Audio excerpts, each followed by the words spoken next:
जबकि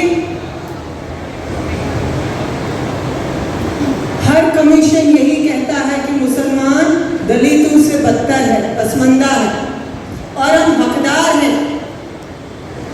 लेकिन फिर भी इसी समाज के जो ठेकेदार हैं, अगर आप देखेंगे वही वक्त प्रॉपर्टीज पे कब्जा कर बैठे हैं।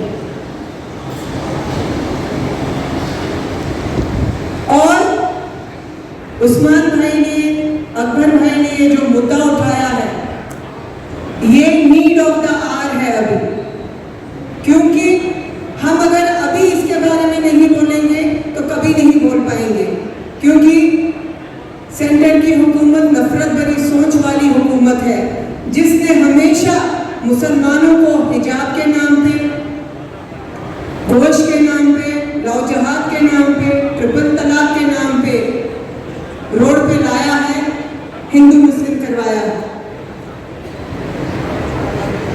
मुसलमानों का हिंदुस्तान की आज़ादी में एक अहम रोल है। अगर आप दिल्ली में देखेंगे इंडिया गेट पे कई मुसलमानों का नाम लिखा गया है जिन्होंने कुर्बानियां दी हैं, हिंदुस्तान की आज़ादी में लड़े हैं। और मुसलमानों की वफादारी ऐसी है, हिंदुस्तान के साथ पार्टीशन के टाइम पे जो मुसलमान पाकिस्तान चले गए वो अपनी मर्जी से गए, और जो मुसलमान यहाँ रहे वो अपनी मर्जी से रहे, अपनी पसंद से रहे। और उनकी वफादारी ऐसी है कि कोई 6 टाइम और कोई 5 टाइम इसी धरती पे, इसी जमीन पे सजदा करते हैं, और मुसलमानों को इसी जमीन पे दफनाया जाता है।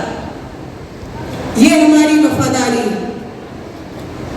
लेकिन ये सरकार समझने वाली नहीं है। ये सरकार वही कहेगी और वही करेगी जो ये चाहते हैं, हिंदू मुस्लिम करना, हिंदुस्तान को तोड़ने की सोच रखना। और वही कांग्रेस पार्टी जो है हिंदुस्तान को जोड़ने की, मोहब्बत की दुकान खोलने की बात करती है।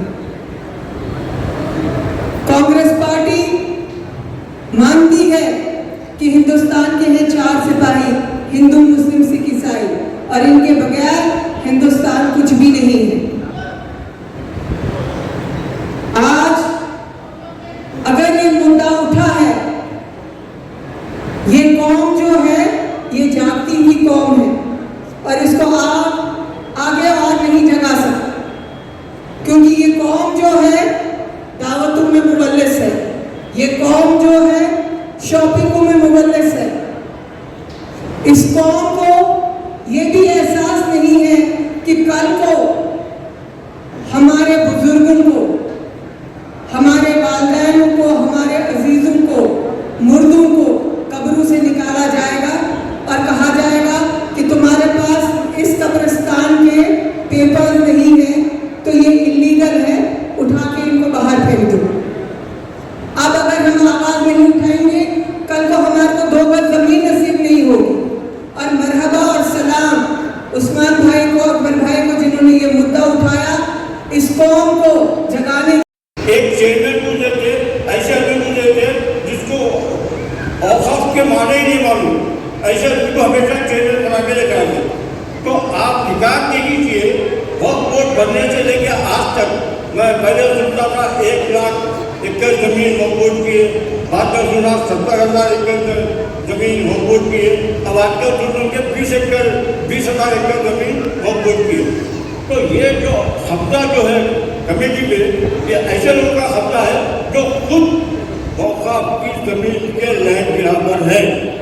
आज उन्हीं की वजह से औकाफ की तमाम जायदादें तबाह बर्बाद हो गई है, और हम बेहिस कौम, हम बोलो आप लोग माफी चाहता हूँ, हम इसलिए बेहिस कौम है, हम कभी सोचते नहीं इस चीज के ऊपर, ना गौर करते, ना हमें इस चीज मदद पूछने की, पूछो क्यों करते हैं? अरे पूछो, कागज पकड़ोगे, पूछो, आप लोग बाहर निकलो अपने आप के लिए, क्योंकि जो लोग वक्त को, अपनी जमीन को, अपनी जायदाद को वक्त करे, गरीब मुसलमानों को तालीम और माइशत का फायदा होना बोले। आप बताइए, वक्त से किसी गरीब और मुसलमान के बच्चे को तालीम या उनको कोई मैशी तौर पर फायदा हुआ? अगर हमको फायदा नहीं हो रहा तो हम क्यों इसके ऊपर बात करना, क्यों इसके ऊपर मातम करना? अगर करना है तो लड़ो, हक लो, उसको छीनो। देखो कभी भी याद रखना, मांगे तो हक मिलता, लड़े तो हक मिलता।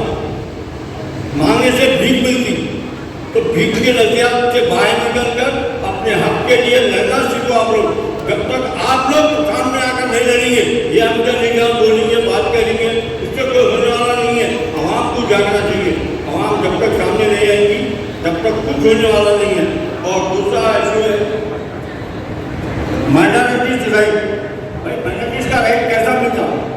हमेशा सियासी पार्टी में उन मुसलमानों को मौका देता जो उनके तलबे चाहते।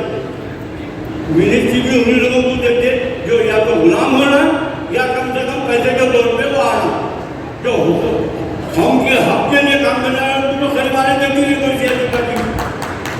आज कांग्रेस पार्टी हो या कल बीआरएस पार्टी थी, बीआरएस पार्टी में एक मुझे महमूद निसाब हालांकि अभी क्रिटिसिज्म नहीं करता,